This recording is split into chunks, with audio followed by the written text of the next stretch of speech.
Olá, pessoal. Boa noite a todos. Nós estamos aqui mais uma vez para poder fazer uma reflexão sobre algumas questões. Hoje a gente vai falar sobre o que somos, de onde viemos, para que estamos, né? A gente vai fazer a reflexão sobre exatamente esses temas. A gente vai se basear nesses livros, A Caminho da Luz, a Gênese, o Livro dos Espíritos e o Evangelho segundo o Espiritismo, para poder fazer essas reflexões. Então, as nossas reflexões, eu gostaria de fazer uma oração pedindo à espiritualidade superior, pedindo a Jesus, pedindo a todos os nossos mentores que possam estar conosco, que possam conduzir, né, as nossas palavras, que possam estar levando a mensagem a cada coração que nos ouve hoje, para que a gente possa sair com alguma coisa melhor do que no momento que a gente chegou. Assim é, que assim seja. Então vamos lá, né, pessoal? Vamos dar início a essa reflexão. Então, retrospecto do princípio da pluralidade dos mundos habitados da doutrina espírita. Jesus disse: credes em Deus, credes em mim. Há muitas moradas na casa do meu pai. Se assim não fosse, eu já vô-lo teria dito. Então, assim, Jesus, quando veio à Terra, ele deixou isso muito claro, né? Ele disse que existiam muitas moradas na casa do pai. Então, assim, seria muita pretensão nossa a gente achar que nós somos os únicos habitantes de um universo inteiro, né? De um universo cheio de coisas que a gente nem conhece ainda, cheio do desconhecido. Seria muito ingênuo a gente achar que nós somos os únicos que habitamos todo esse universo, né? E Jesus deixou isso claro para a gente, não somos, né? E a gente vai olhar isso nesse primeiro momento aí da formação da Terra, né? Na Terra, lá no Evangelho segundo o Espiritismo, no capítulo 3, ele fala assim: na Terra não está a humanidade toda, mas apenas fração da humanidade. Com efeito, a espécie humana abrange todos os seres dotados de razão que povoam os inúmeros ordens do universo. Então, seres como nós, na mesma etapa evolutiva que nós, ou evoluindo como nós, existem inúmeros no universo, né? E a gente já tem a concepção de que existem multiversos, vidas paralelas, né? Então, assim, o universo já é algo que está determinado para a gente. Isso está lá, né? Todos nós, espíritos, sabemos. No Evangelho segundo o Espiritismo está lá, Jesus falou isso para a gente. E ainda tem um livro muito importante, que é o livro A Caminho da Luz, que foi trazido para a gente por Emmanuel, né? Através das mãos do Chico Xavier, que mostra isso com muita clareza. E aí é esse caminho que eu quero percorrer com vocês hoje. Claro, né, que a leitura da obra ela é engrandecedora. A gente vai fazer aqui uma mini síntese do que de algumas coisas que eles fazem, que eles falam lá, mas para a gente poder pensar nessas questões que a gente está levantando aqui. O que somos, de onde viemos e para que estamos. A primeira coisa que a gente precisa lembrar é sobre a lei do progresso, né? Para que estamos? Para o progresso. A gente precisa progredir. Não existe involução. A gente já chega num determinado patamar e daí para frente a gente só vai evoluir. A nossa escolha pode ser pela estagnação, mas a gente nunca vai retroagir. Porque existe a lei do progresso. Lá no Livro dos Espíritos, na questão 778, ele fala: o homem tem que progredir incessantemente, porque Deus assim o quer. Pensar que possa retrogradar a sua primitiva condição seria negar a lei do progresso. Então, assim, a lei do progresso fala para a gente, mostra para a gente, né? Foi uma lei dada por Deus que a gente só vai progredir. Estagnar é uma escolha, né? A gente tem um livre-arbítrio para isso. Mas retroagir nunca. Né? E por conta da lei do progresso é que o universo todo está em conexão. Nós somos parte desse todo. Existe o macro e existe o micro. A gente está no micro. O macro é o universo como um todo. tudo que acontece no micro acontece no macro, o que acontece no macro acontece no micro, né?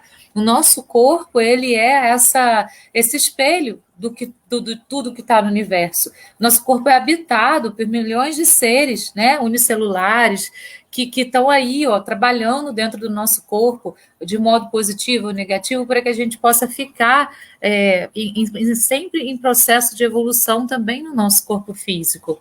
Então, tudo que acontece no macro acontece no micro. E nós fazemos parte de todo esse processo. Nós não podemos nos anular desse processo. A gente está aí, né, caminhando junto com esse processo da evolução eterna. A gente vai evoluir eternamente. Quando a gente vai chegar, a gente não sabe, né? Mas nós estamos aqui para o progresso. Essa é a resposta para essa pergunta. Para o progresso, né? E o que a gente é e de onde a gente veio? Vamos lá, vamos trabalhar essas questões também. Então, segundo André Luiz, existe um fluido cósmico que é o plasma divino, é o sopro do Criador. Nesse elemento primordial, vibram e vivem constelações e sols, mundos e seres, como peixes no oceano.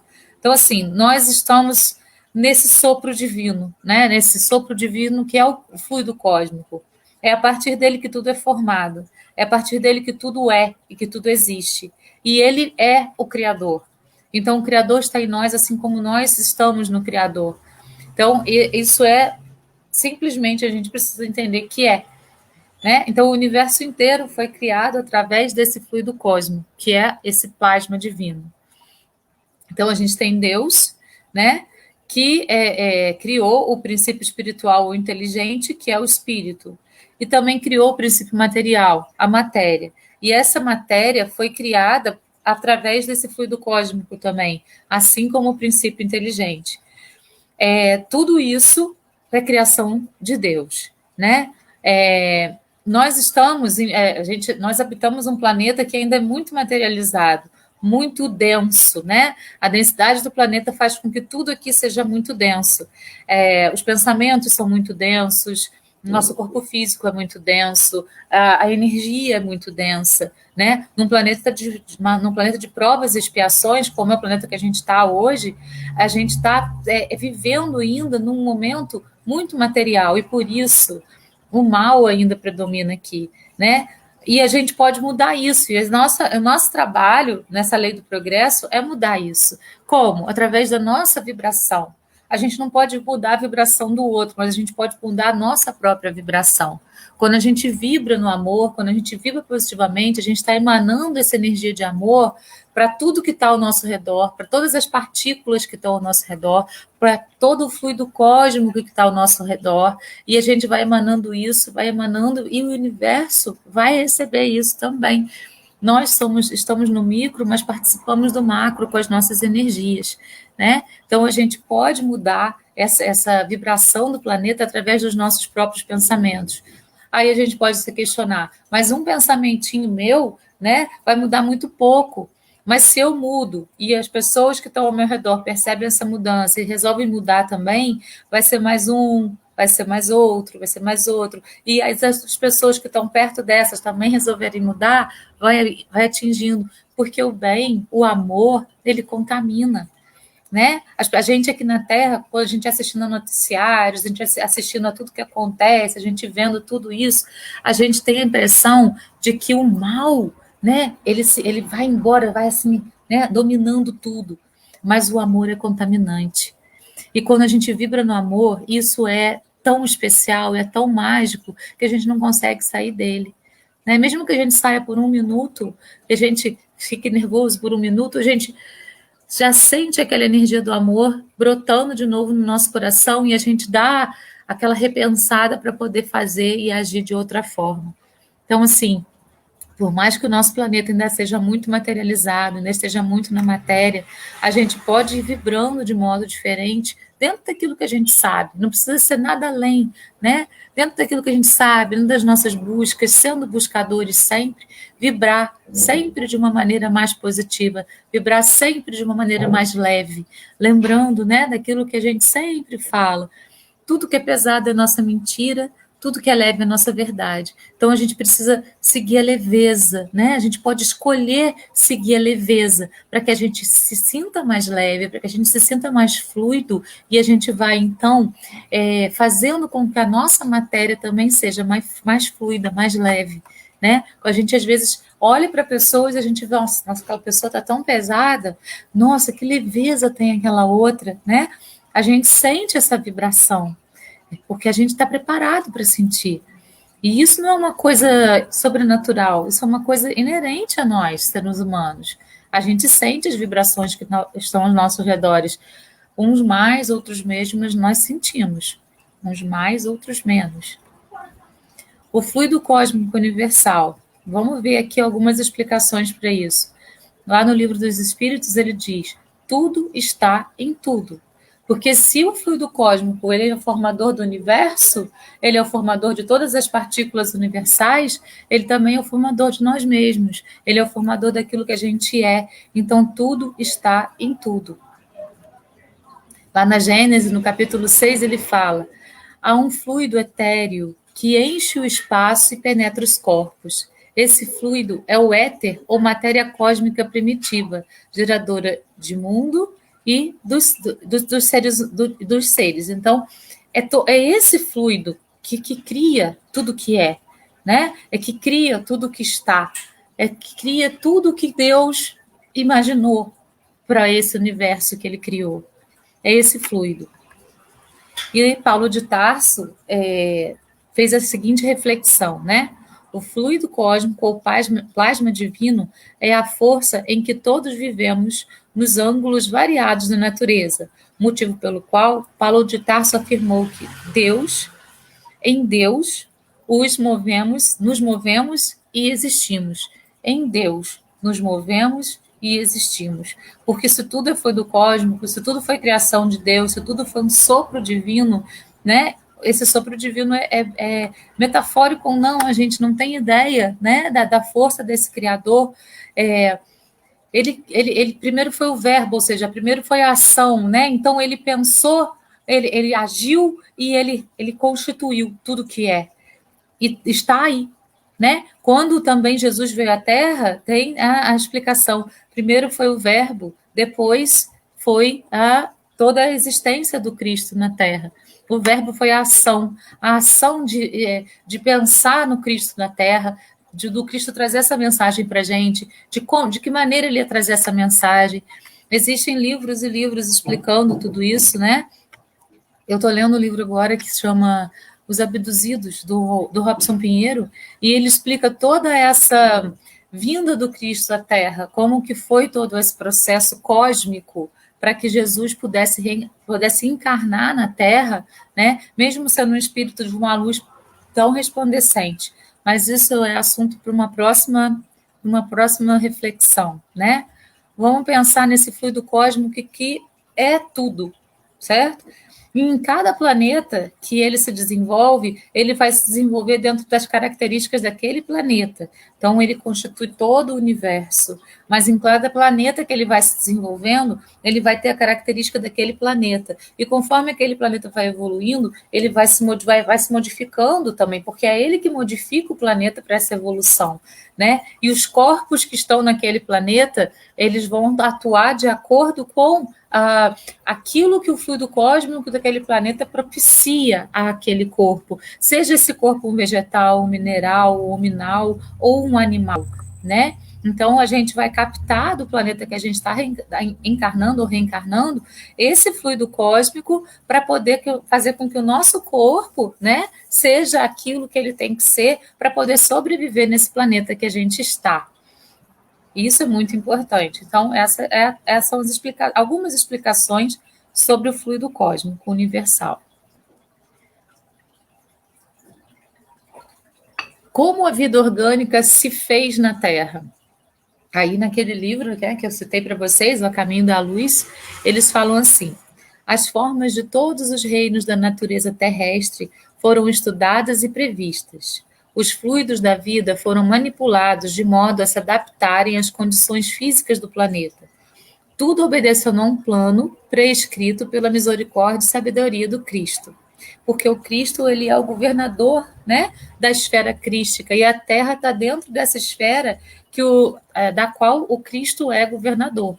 Então, ele, né, ele como governador dessa esfera, ele que vai fazer toda a arquitetura, né, toda a engenharia para que essa esfera possa se organizar de forma perfeita, possa ser harmônica, né? Então, ele pensou em todos os detalhes para a formação da Terra e para a formação dessa natureza da Terra. E a natureza engloba também o ser humano. Muitas vezes a gente se exclui da natureza, mas a gente pertence a ela. Nós estamos na Terra, né? O planeta que nos recebeu com tanto amor, né? Que nos recebeu para que a gente pudesse aqui exercer a lei do progresso, né? Que é para onde, para que estamos, para progredir.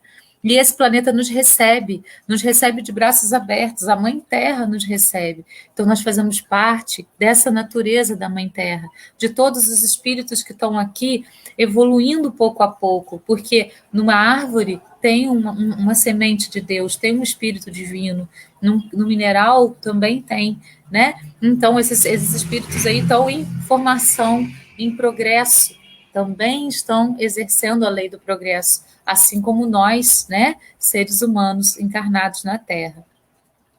Milhares de anos foram precisos aos operários de Jesus nos serviços da elaboração paciente das formas. Então, as formas foram sendo criadas por Jesus, para que elas pudessem ser compatíveis com a energia da Terra, com o fluido cósmico universal da Terra e com o propósito da Terra. Cada planeta tem um propósito, né? Se nós estamos aqui, um planeta de provas e expiações, passando por todas essas coisas que a gente passa, existe um propósito em tudo isso. Não é nada por acaso. A gente não está aqui por coincidência. Não existe essa possibilidade, porque tudo é planejado, é milimetricamente visto. E as nossas atitudes é que vão fazer com que a gente reencarne aqui ou acolá, de acordo com aquilo que as nossas escolhas levaram a gente até. Né? Então, a gente está aqui na Terra é porque as nossas escolhas nos trouxeram até aqui. Né? E é aqui que a gente precisa viver, é aqui que a gente precisa aprender, é aqui que a gente precisa exercitar a lei do progresso. Então, esse é o para que estamos. A formação da Terra indo de acordo com o caminho da luz. A ciência do mundo não lhe viu as mãos augustas e sábias na intimidade das energias que vitalizam o organismo do globo. Substituíram-lhe a providência com a palavra natureza. Mas o seu amor foi o verbo da criação do princípio. Então, ele primeiro planejou, ele primeiro pensou, e depois ele agiu para que tudo isso pudesse ser possível, ser formatado. As formas de todos os reinos da natureza terrestre foram estudadas e previstas. Os fluidos da vida foram manipulados de modo a se adaptarem às condições físicas do planeta, tudo obedecendo ao plano estabelecido pela misericórdia do Cristo. Então, é exatamente o que a gente acabou de falar. Tudo foi milimetricamente planejado para que a Terra fosse o que ela era desde o início e vem sendo até agora, né? Aqui a gente tem um resumo da teoria da evolução. A gente tem o espírito, ainda com letra minúscula, que são os seres orgânicos, o reino mineral, que tem como principal característica a atração, a matéria inerte. Nossa, mas no reino mineral a gente já tem o que a gente já pode chamar ali de espírito, já tem espírito ali, sim. Um espírito inerte, como está falando ali, né? E ele provoca a lei da atração. Existe um espírito como se estivesse cristalizado, se preparando para poder iniciar a sua trajetória no reino. Depois vem o reino vegetal, que vem... Aí a gente tem a sensibilidade, a matéria inerte e vitalidade. Então, agora, no reino vegetal, a gente já vê uma flor desabrochar, uma fruta nascendo numa árvore, né? As raízes irem se aprofundando na terra e o caule crescendo. Então, a gente já percebe movimentos. Apesar de eles ainda não, dos seres desse reino, ainda não terem um raciocínio desenvolvido, ainda não terem instintos, nada disso, eles simplesmente cumprem aquele papel, né, de embelezar um lugar, né, de ser mato num lugar, de ser relva, de servir de alimento, ele já tem ali um pouquinho mais de desenvolvimento do que aqueles espíritos que estavam lá no reino mineral. Aí o próximo reino é o animal, né, em que imperam os instintos, o instinto de sobrevivência, né? Mas a gente já percebe no reino animal alguma coisa de afeição, né? Porque existem alguns animais, por exemplo, que eles ficam juntos para a vida inteira. Alguns pássaros, né? Os pinguins mesmo, eles têm sempre o mesmo parceiro a vida inteira. As maritacas. Então, alguns animais, eles já têm essa coisa da parceria, do estar junto. E através dos instintos, eles cuidam dos filhos até eles desmamarem, ou até eles não precisarem mais daquele alimento, como o passarinho. Né? Então, a gente já tem aí no reino animal algo além. A gente tem vitalidade, a gente tem inteligência, a inteligência instintiva, né? E individualidade. Então, a gente já tem no reino animal já um passinho a mais para a lei do progresso, para a lei da evolução. E aí vem, aqui na Terra, né, o reino nominal é o reino que é o mais evoluído na Terra. Né? Vamos pontuar bem isso. Nos planetas, no patamar da Terra, o reino nominal é onde a razão já começa a aparecer. Mais inteligência, e essa inteligência ainda é limitada, livre-arbítrio, consciência do futuro, percepção das coisas extramateriais e o conhecimento de Deus. Então, por conta até desse conhecimento de Deus e de saber que essa partícula de Deus está dentro de cada ser, inclusive dos seres dos outros reinos, né? A gente já tem a gente já atua com a razão, né? A gente já consegue compreender alguns processos, mas sempre a gente precisa lembrar daquilo que o Evangelho segundo o Espiritismo mostra para a gente. Ele diz: primeiro nós éramos instintos, depois sensações e depois sentimentos. Nós estamos no meio do caminho. Quando o nosso planeta partir, né, para a regeneração, a gente já vai estar mais no sentimento do que na sensação. Mas por enquanto a gente está na sensação. O que isso significa? Significa que, ora, nós deixamos os nossos instintos, que vêm lá do momento anterior nosso, aflorar. E aí a gente fica com raiva, aí a gente briga, aí a gente deixa a inveja aparecer, o orgulho, né? A ira. Esses sentimentos aí vão aparecendo com muita força quando a gente ainda está lá nos instintos. Mas quando a gente está na razão ou na sensação, experienciando os sentimentos, que é o próximo degrauzinho da nossa etapa, né, de evolução, a gente para raciocinar e percebe que esses instintos a gente tem que deixar de lado, que é muito melhor agir do que reagir. A reação sempre vem do instinto. A ação, ela vem da razão. Então, quando a gente está realmente dentro do reino nominal, a gente vai trabalhar com a razão. A gente vai trabalhar com a razão. Ah, mas e os sentimentos, eles não são tão importantes? A gente ainda não os conhece. A gente está experimentando esses sentimentos. Então, trabalhar a razão com esse sentimento de verdade, a gente ainda não sabe fazer. Mas a gente consegue experimentar alguns sentimentos. E às vezes a gente ainda confunde muito, né, o que é sentimento com o que é instinto. Por isso a gente precisa estar sempre muito consciente. E a grande palavra para a nossa evolução é a consciência, né? Então, a gente pode, em cada situação da nossa vida, pensar em fazer aqueles passinhos que a gente sempre fala. Aconteceu alguma coisa, observa, compreende, né? E aí toma consciência para poder agir. Ao invés de simplesmente aconteceu, reage. Aí a gente vai estar voltando lá para os instintos. Nossa, mas é muito difícil numa situação difícil da nossa vida a gente ter paciência para pensar nisso tudo. Jesus falou: o mundo é dos mansos, né? Dos mansos, dos pacientes, dos que conseguem raciocinar. Então, nós precisamos começar a pensar nas palavras do Cristo. Ele trouxe essas palavras há 2000 anos. E nós agora estamos começando a compreender alguma coisa dessas palavras.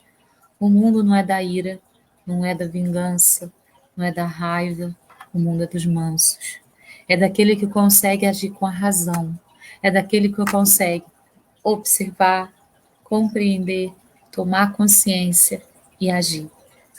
São coisinhas que a gente pode fazer no nosso dia a dia, exercícios diários que a gente pode fazer para a gente estar realmente no reino nominal.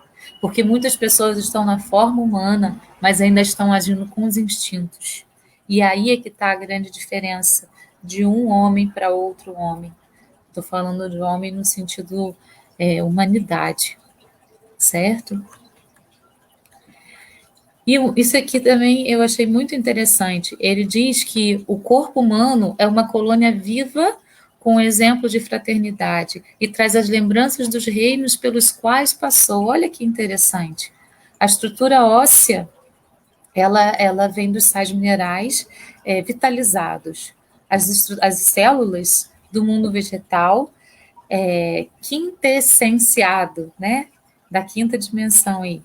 E os órgãos do mundo animal aperfeiçoando-se de espécie em espécie. Então, lá, quando a gente entra no mundo animal, os órgãos vão se aperfeiçoando a cada espécie que a gente experienciou aí no nosso processo de existência. Eu achei muito interessante essa visão. O homem surgiu em muitos pontos do globo. A gente tem, né, na Bíblia, a gente vai até falar sobre isso daqui a pouco, a questão do Adão e Eva, né? Então, parece assim que, segundo a Bíblia, o homem surgiu só de um ponto do globo e dali tudo o resto surgiu, né? Mas lá no Livro dos Espíritos, na questão 53, respondendo a essa pergunta, né, o homem surgiu em muitos pontos do globo, o Espírito da Verdade fala, sim, e em épocas várias, o que também constitui uma das causas da diversidade das raças. Depois, dispersando-se os homens por climas diversos e aliando-se os de uma e outras raças, novos tipos se formaram.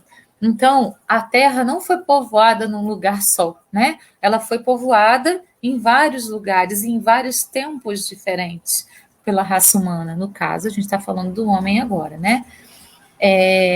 Então, aquela coisa de um lugar só, na verdade, não é bem assim, né? É só uma maneira de explicar o surgimento, e a gente vai falar um pouquinho de Adão e Eva também, para poder compreender o que essa parábola fala para a gente, né?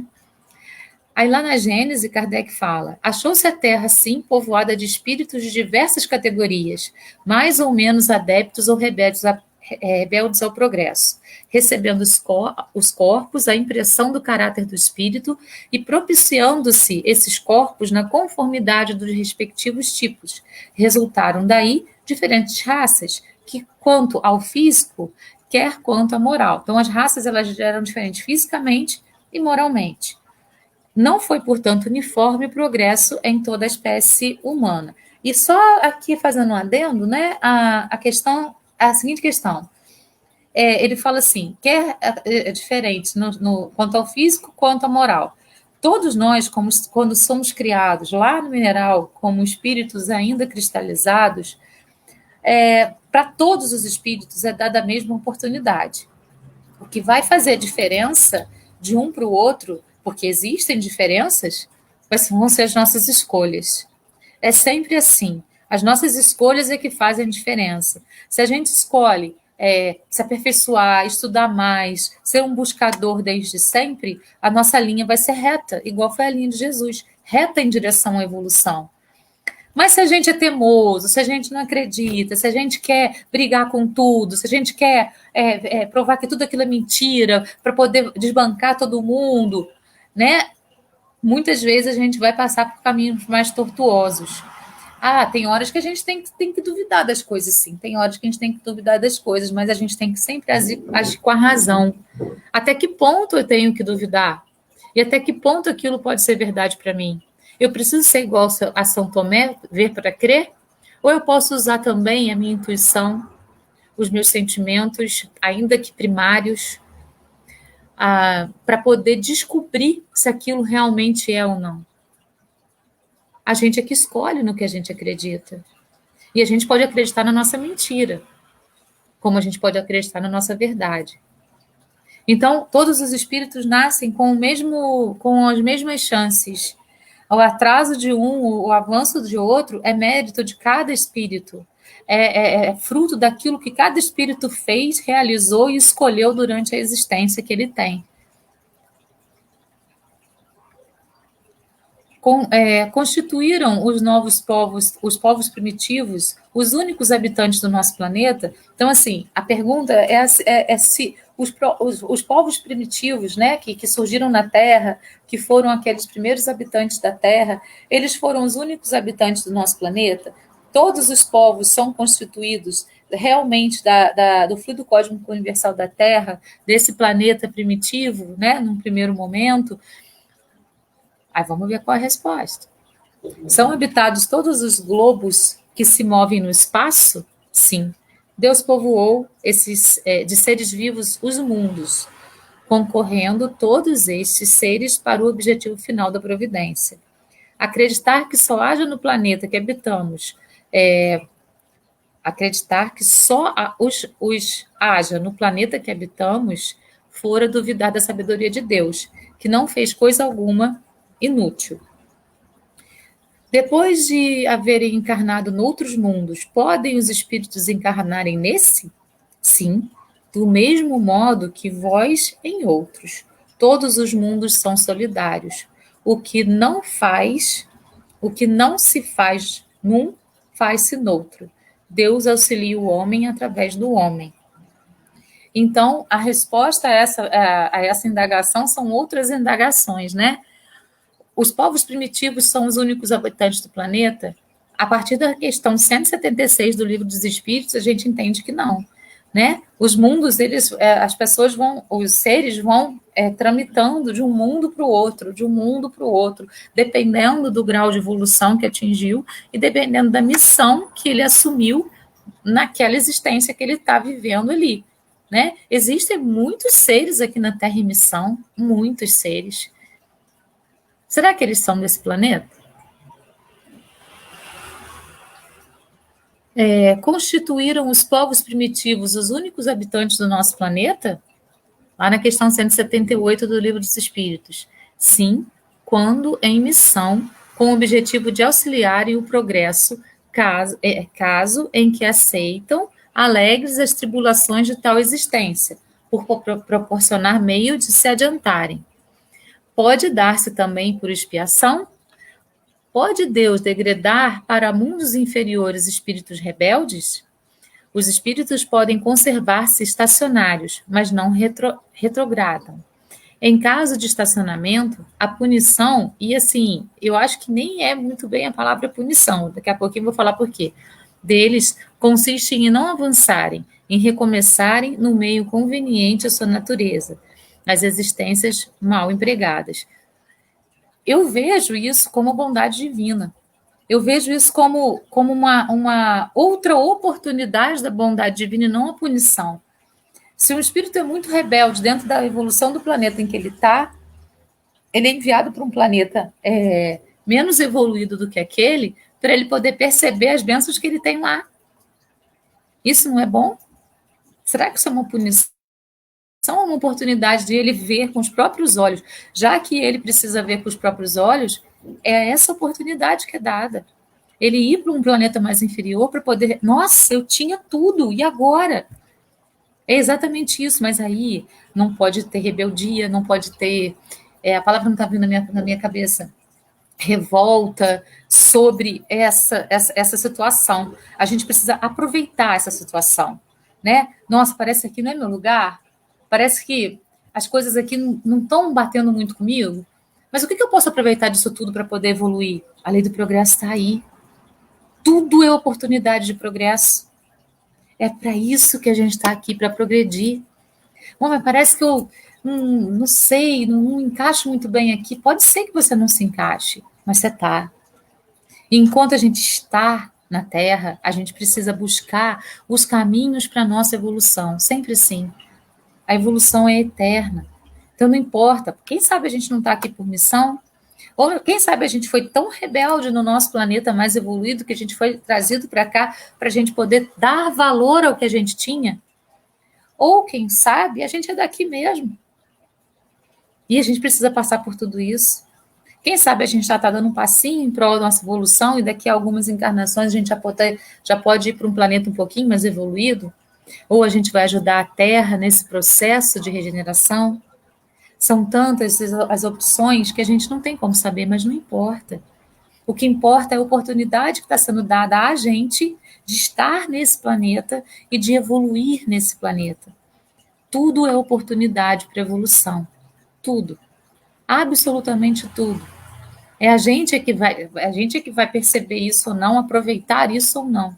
Somos nós, com as nossas escolhas, que vamos aproveitar essa oportunidade ou falar mal dela, né?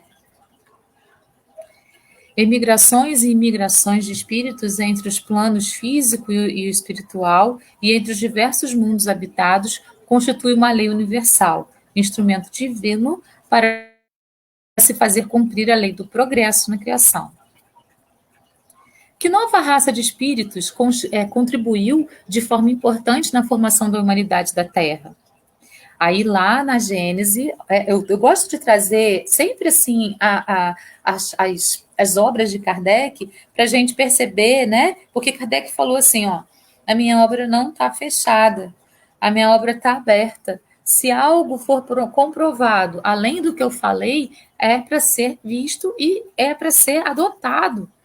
Né? Aí vem o André Luiz com o Caminho da Luz, aí vem vários outros, né, espíritos mandando mensagens para a gente de coisas que às vezes ficaram meio obscuras nas obras de Kardec, complementam aquilo que ele falou, vão além daquilo que ele falou. É muito importante, mas é muito importante a gente saber que ele já deixou aquela semente lá, né, lá na obra dele. Então, lá na Gênesis, ele fala assim, ó, de acordo com o ensinamento dos espíritos, foi uma dessas grandes imigrações, ou se quiserem, uma dessas colônias de espíritos vindo de outra esfera, que deu origem à raça simbolizada na pessoa de Adão. E por essa razão mesma se chamava raça adâmica. Quando ela aqui chegou, a Terra já estava povoada desde tempos imemoriais. Então, quando os exilados de Capela, que foram essa raça adâmica que veio para a Terra, quando eles chegaram aqui, já existiam vários seres formados pela própria Terra, tá? Mais adiantada do que as que tinham precedido nesse planeta, a raça adâmica é, com efeito, a mais inteligente, a que impele ao progresso de todas as outras. Então, eles vieram exilados de Capela pela sua rebeldia. Capela estava passando por um momento, né, em que existia a transição planetária lá. Eles estavam passando de provas e expiações para a regeneração. E muitos espíritos ainda estavam rebeldes dentro daquele processo. E aí, o que acontece? Com isso, eles foram exilados para a Terra, para ter essa nova oportunidade de dar valor ao que eles tinham lá, porque eles não estavam dando valor. Eles estavam rebeldes, eles estavam agindo com ira, estavam agindo com raiva. Então, eles vieram para a Terra e encontraram aqui pessoas muito mais atrasadas do que eles moralmente. E com isso, eles tiveram a oportunidade de avançar. E eles trouxeram para a gente tanta evolução, mas tanta evolução. Eles trouxeram a escrita, eles trouxeram a medicina, eles trouxeram a matemática, a arquitetura, a engenharia, né? Eles trouxeram tanta evolução para a Terra. Olha quanta contribuição eles puderam ser com a Terra. Isso é muito lindo. Por isso que eu não vejo como punição, eu vejo como oportunidade de evolução, né? Eu vejo como oportunidade de fazer com que a lei do progresso aconteça.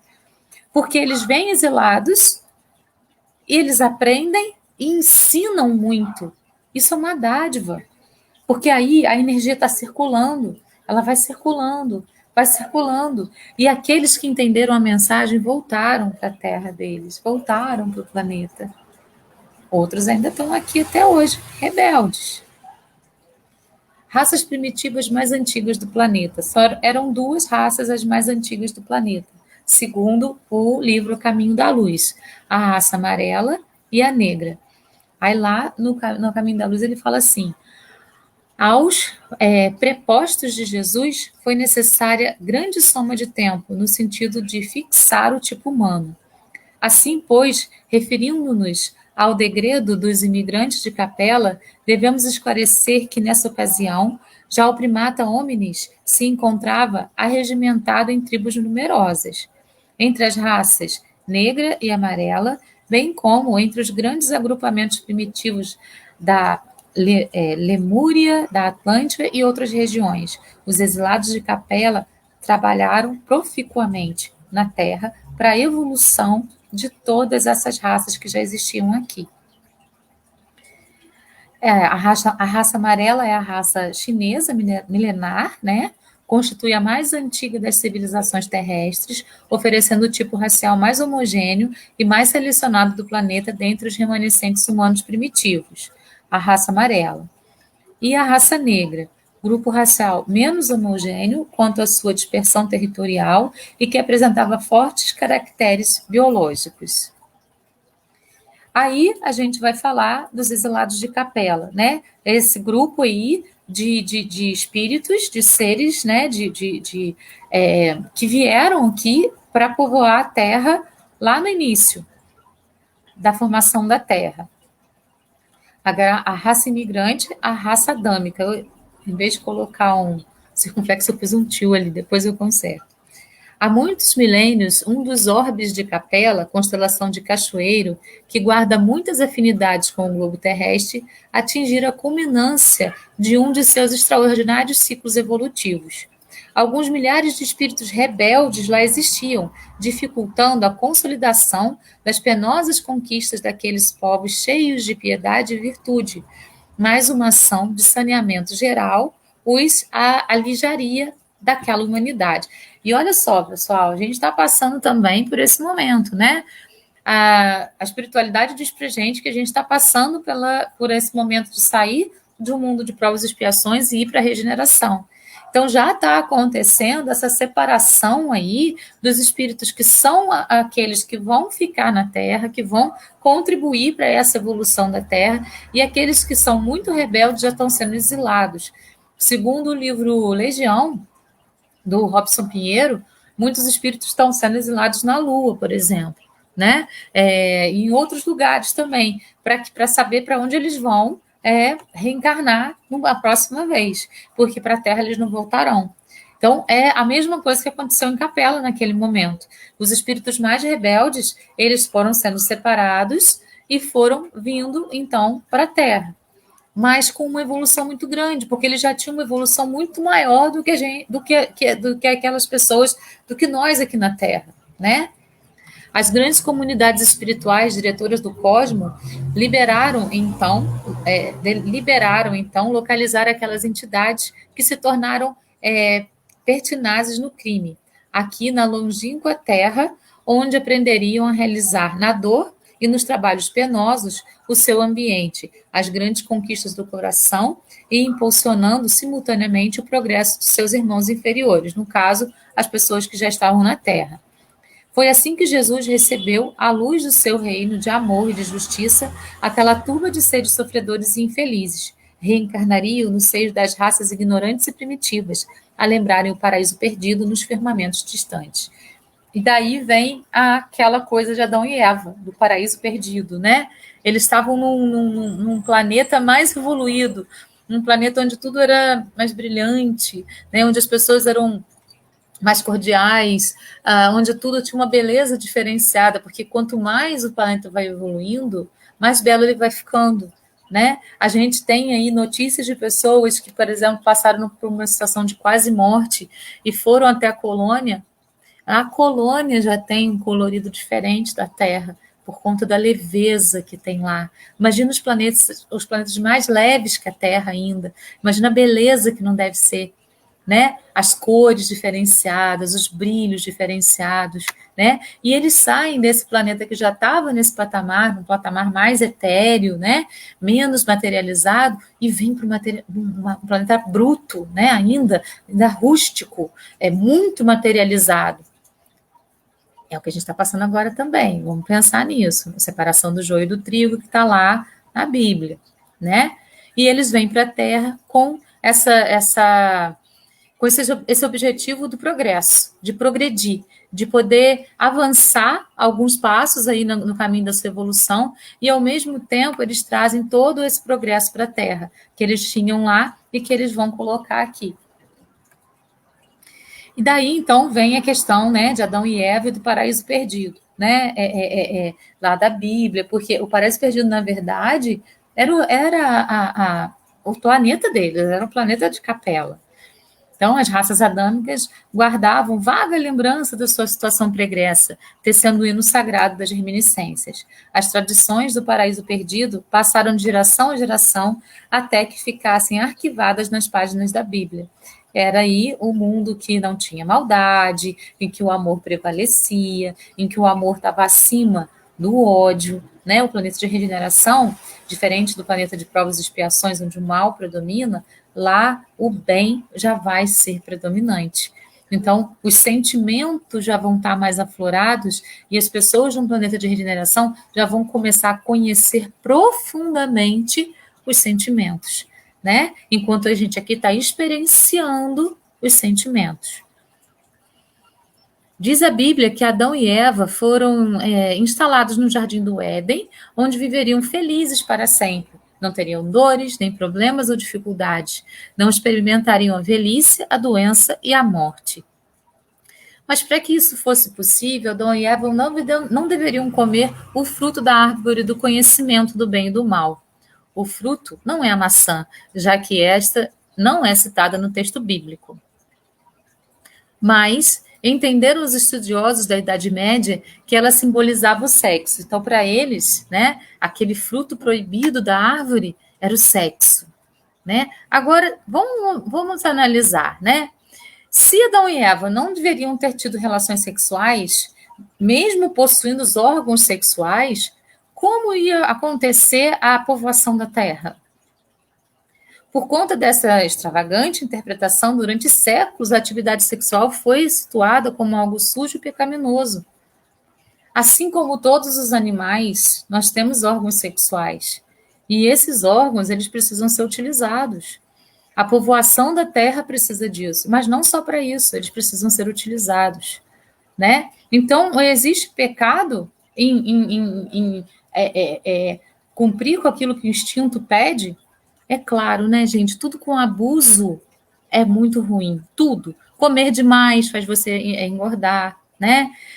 Se você entra em vícios como de drogas, por exemplo, cigarro, bebida ou drogas mais pesadas, você vai danificar seu corpo físico.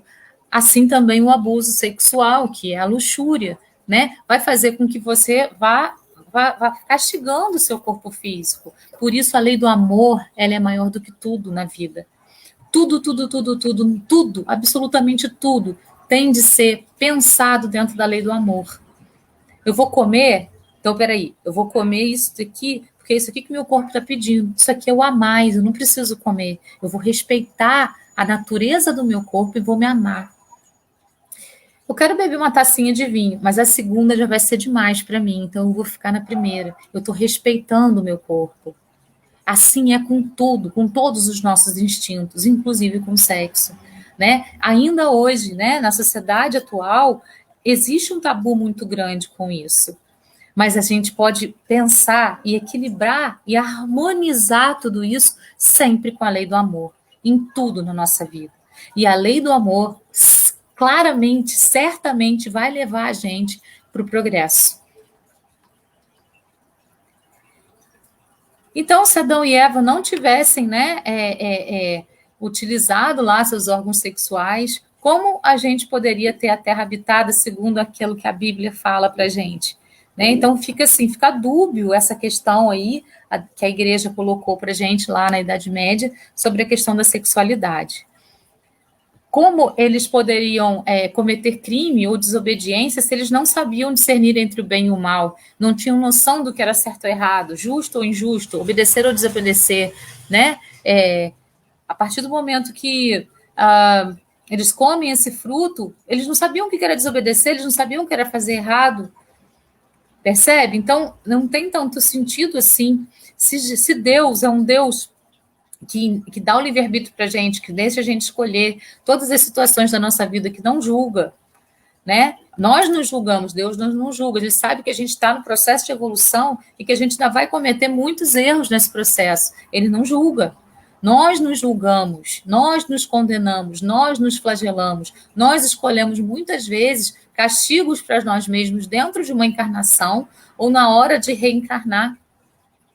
Se Deus é assim tão bom, como que ele poderia punir Adão e Eva?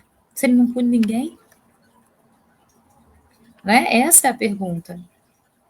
Então, a gente sabe que Deus não é esse Deus. Nos ensinamentos de Deus, nos ensinamentos de Jesus, nos ensinamentos que Jesus deixou para a gente, a lei do amor predomina.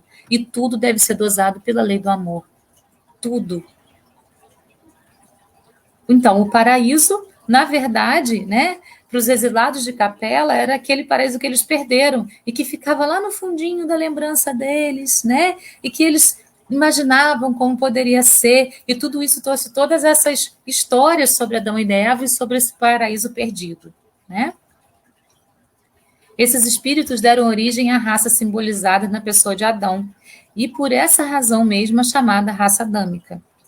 Muito adiante do homem terrestre em inteligência e cultura, eles promoveram um notável surto de progresso em nosso planeta. Quais as principais contribuições que a raça adâmica incorporou no nosso planeta? Aí a gente tem aqui um trechinho do Caminho da Luz de novo. Aqueles seres decaídos e degradados, à maneira de suas vidas passadas no mundo distante da Capela, com o transcurso dos anos, reuniram-se em 4 grandes grupos, obedecendo às afinidades sentimentais e linguísticas que os associavam na constelação do Cachoeiro. Unidos novamente na esteira do tempo, formaram desse modo o grupo dos Árias, a civilização do Egito, o povo de Israel, os hebreus, e as castas da Índia, os hindus.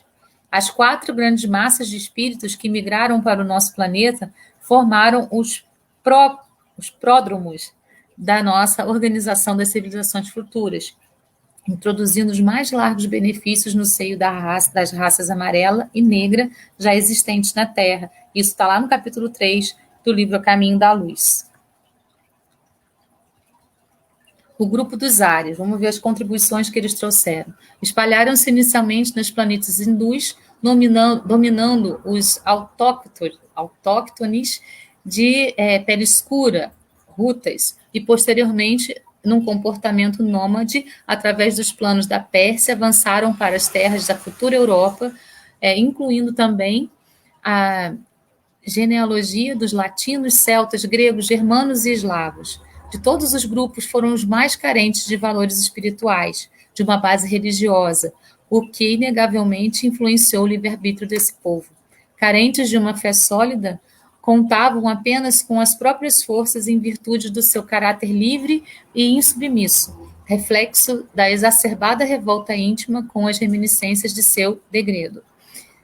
Na ânsia de conquistar um novo paraíso para si mesmos e para os homens terrestres, confraternizaram com o selvagem, com sua grande virtude, o que favoreceu ao aperfeiçoamento dos caracteres raciais dos aborígenes, bem como o estabelecimento das primeiras noções de vida coletiva e da organização econômica derivada do trato com o solo. Então, esses eram os mais rebeldes, né? Aqueles exilados mais rebeldes utilizaram mais a questão física mesmo, mas eles já tinham alguma evolução para poder, pelo menos, viver em grupos, né? Tudo isso. Aí vem a civilização egípcia. Eram os que menos débitos possuíam perante o Tribunal da Justiça Divina e foram os que mais se destacaram na prática do bem e no culto da verdade. Detinham um conhecimento científico muito superior a todos os demais povos, o que alavancou as atividades agrícolas e navais, o comércio, as artes, o direito, a escrita, a astronomia, a medicina e a matemática. Seus grandes mestres sabiam da existência do Deus único e absoluto e conheciam o roteiro que a humanidade terrestre teria que realizar. Para eles, o destino, a comunicabilidade dos espíritos, a pluralidade das existências e os mundos eram problemas solucionados e conhecidos. A introdução do politeísmo simbólico procedeu desses círculos esotéricos como forma de educar e disciplinar as almas jovens em respeito às ações dos espíritos prepostos de Jesus. orientados pelas forças do alto, constroem as grandes pirâmides e guardam extraordinário conhecimento relativo à verdade e à ciência, bem como os roteiros futuros da humanidade terrestre. Então, esses eram os menos rebeldes, eles já vieram aqui com uma missão, né, maior de poder trazer todo esse conhecimento para a Terra. Aí, depois que eles voltaram, né, muitas coisas foram deturpadas dentro dessa civilização egípcia. Depois, o povo de Israel, a raça hebraica, constituíram o grupo de mais forte vínculo racial, espíritos altivos, extremamente solidários entre os seus membros, que mantiveram inalterados os seus caracteres através de todas as mutações. Formada por espíritos idealistas e operosos, dotados de grande desenvolvimento intelectual, mas de insaciável desejo de posse e poder. Monoteístas, convictos e declarados, razão pela qual apresentavam uma vaidade exacerbada, um orgulho impenitente e um fanático exclusivismo responsáveis pela oposição sistemática à fraternidade ampla. Foi o berço de Moisés, o grande legislador hebreu, que recebeu dos emissários do Cristo as leis morais básicas, o Decálogo, e legou à posteridade as suas tradições do Pentateuco, iniciando a construção da mais elevada ciência religiosa de todos os tempos para as coletividades porvindouras. Então, essa aí é a raça hebraica e as suas contribuições para os terráqueos. A organização hindu foi a mais antiga das organizações, constituída pelo grupo dos espíritos capelinos e, portanto, os primeiros a formarem os pródromos de uma sociedade organizada. Agruparam-se predominantemente nas margens do rio Ganges. Foi na Índia que se reuniram os arianos puros, e deles descenderam todos os povos de raça branca. Representou a matriz de todas as filosofias e religiões do mundo terrestre, inclusive do materialismo, que lá nasceu na escola de Charvakas. Introduziram o sânscrito, língua e a escrita sagrada, uma reminiscência da existência pregressa desse povo em outros planos, e do qual precedem todas as línguas das raças brancas. Por atavismo psíquico, o povo hindu, embora seu desenvolvimento nas ciências do espírito, deixou cristalizar na vaidade e no orgulho religioso, causa, aliás, que motivou o exílio na terra. Organizaram sua coletividade em castas, considerando os aborígenes dessa região como os párias, a sociedade em formação. Então, pessoal, a grande reflexão, né, é para que a gente está aqui. O que somos? Nós somos partículas de Deus, né? Partículas desse fluido cósmico universal que rege todo o universo. Partículas de Deus. De onde viemos? A gente não sabe. A gente pode ter vindo de outro planeta, a gente pode ter sido formado na Terra, a gente pode estar migrando de planeta em planeta. Essa resposta a gente não tem. E para que nós estamos? Nós estamos por o progresso, né? Esse é o nosso objetivo maior. Nosso processo de evolução vai se estabelecendo à medida que mudamos a atenção dos centros inferiores para os superiores. Preocupação com os sentimentos inferiores e com a alimentação, evoluindo para a expressão superior e a ligação com o espiritual. É aí que a gente precisa trabalhar, no progresso, no caminho da evolução, no caminho para poder chegar àquilo que Jesus pediu para a gente, seres perfeitos, né? Nós precisamos trabalhar de modo consistente para que a gente seja perfeito. E para isso a gente pode aproveitar cada experiência que a gente tem aqui na Terra, cada coisinha que acontece aqui, cada estadia que a gente tem aqui. Se a gente já foi de outro planeta, não importa. O que importa é que hoje nós estamos aqui. E essa é a oportunidade que está sendo dada a gente para a evolução. Então, vamos aproveitar para que a gente possa progredir e cumprir aquela missão que a gente veio cumprir aqui, que a gente nem sabe qual é, mas não importa, porque a maior missão da gente é o nosso próprio progresso. Gratidão a todos. Eu espero que eu tenha passado uma mensagem interessante, que tenha ficado clara essa questão aí, né, da evolução do nosso planeta, mesmo que rasamente, porque ali no caminho da luz vocês vão encontrar muito mais respostas para essas perguntas que às vezes ficam na nossa cabeça. Gratidão, pessoal. Até semana que vem.